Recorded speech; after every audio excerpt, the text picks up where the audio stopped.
Good morning, students of St. Michael's. This is the geography class for class 9, and we were studying chapter 8, West Bengal.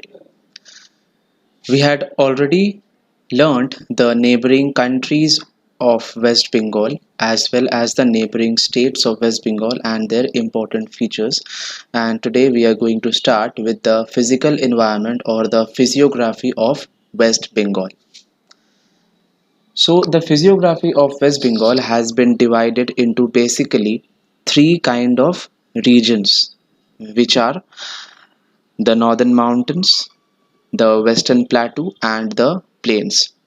The northern mountains and the western plateau, as you can see on your screens, the this area and this area are two different units. However, the plains of the West Bengal have been divided into northern plain region, means this, Rar region, which means near the western region, western plateau, the Sundarban region, which means this, the southern plain region, and the coastal fringe.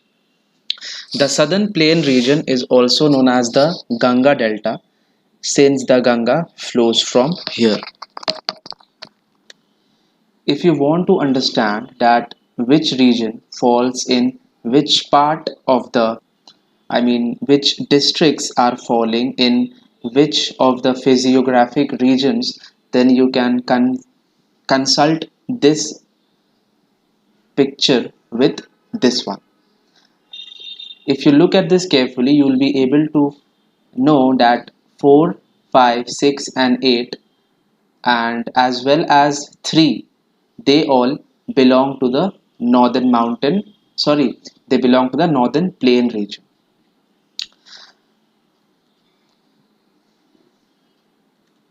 Next, let's start with the northern mountains. So there is a lot of information given in your book regarding each of these physiographic units. However, I have jotted down some points, and if you learn these points, you will be able to answer the objective type questions as well as the subjective type questions.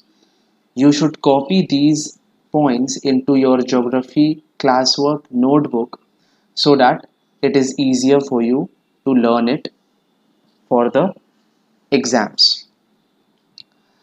So, and if you learn these points, you won't have to look at your book again. So the northern mountains, first we learn that which region, what places are present in which region.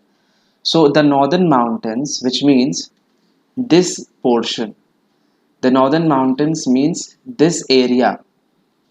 It consists of Darjeeling, Kalimpong and Jalpaiguri districts. Secondly, other important things that are present in the northern mountains are that a range known as Singalila range, it separates Nepal from Sikkim.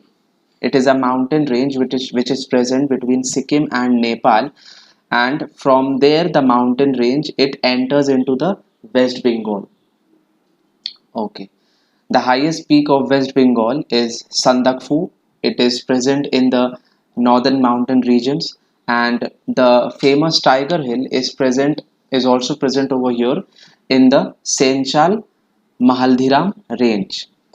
Ghum is the highest railway station of India. Means it is a station which is built on basically on a mountain. So it makes it the highest railway station of India. And Darjeeling is situated on the Darjeeling Lebong Ridge. All these are important points for your fill in the blanks, true or false, and other things. There is nothing at all to explain in this. Therefore, I am just dictating them to you so that you can understand it better. Jalpaiguri Hills have an average height of 1600 km, and the Senchula range separates West Bengal from Bhutan.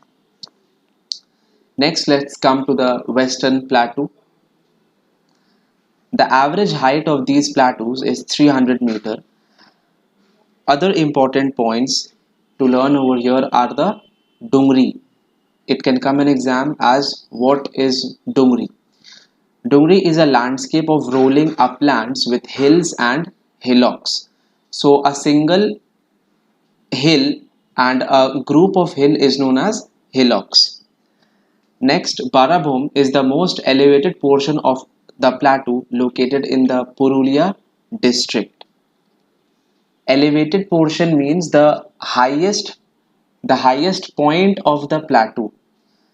A plateau is an elevated land, so the highest point of the plateau in the Purulia district is known as Barabhum.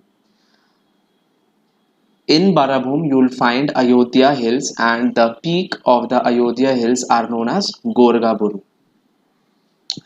Next, after the Western Plateau is finished, we come to the plains of the West Bengal. The plains extend from Terai Duars in the north to the deltas in the south, and from plateaus in the west to Bangladesh border in the east. This is a very important point as to from where to where do the plains exist. They extend from the Terai Duars in the north. This is the Terai Duars till the deltas in the south. These are the deltas of the south, and they extend from the western plateau in the west till the Bangladesh border in the east. We know that beside West Bengal, Bangladesh is present. So the northern plains, they cover most of the portion of West Bengal. Secondly, these plains, they are formed by the deposits of fertile alluvial soil, and therefore they are highly populated. Our home city Kolkata is also present in the northern plains, and later on in the chapter we'll be able to recognize that exactly in what region does Kolkata lie. So let's move on to the first physiographic division of the northern plains, the Terai Duars region. Now this region is known as Duar because it forms door a door to the mountainous region of Bhutan, or the mountainous region. As we know, just above the Terai region are present the northern mountains. The northern mountain region, just above the Terai region are present the northern mountain region. So basically this area, this is a doorway to the mountainous region from here to here. Therefore this region is known as the Terai Duar region. They are located in the northern part of West Bengal, but south of the northern mountains. From the diagram, if we observe, they are present in the northern part of West Bengal, right? However, they are present to the south of the northern mountains. So, the Terai Duar region are basically marshy land with forests, and the Terai Duar region consists of districts such as the Jalpaiguri districts and Alipurduar district. The altitude of this region is 75 to 125 meters high. Just as I told, the altitude of Western Plateau is around 300 meters, the altitude of this region is 75 meter to 125 meters high. The eastern part and the central part of this region, which was basically filled with or covered with forest, they have been transformed into region which is used for tea cultivation. The other parts of the Terai region are also used for rice cultivation. Next comes the northern plain. So the northern plain is located to the north of the Ganga Delta and the south of the Terai region. This green portion, as you can see, this is the northern plain region.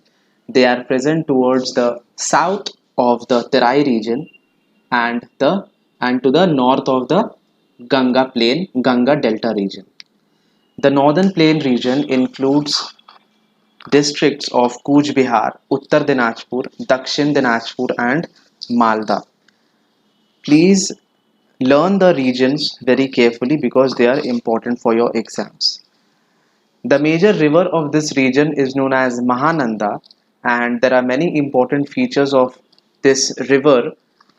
Most rivers over here are flooded during the rainy season. The rivers such as Tista, Torsha, Jaldhaka, and Raidak, they flood during the rainy season. Therefore, this region is also known as a floodplain because basically in rainy season, along with the river, the region also gets flooded.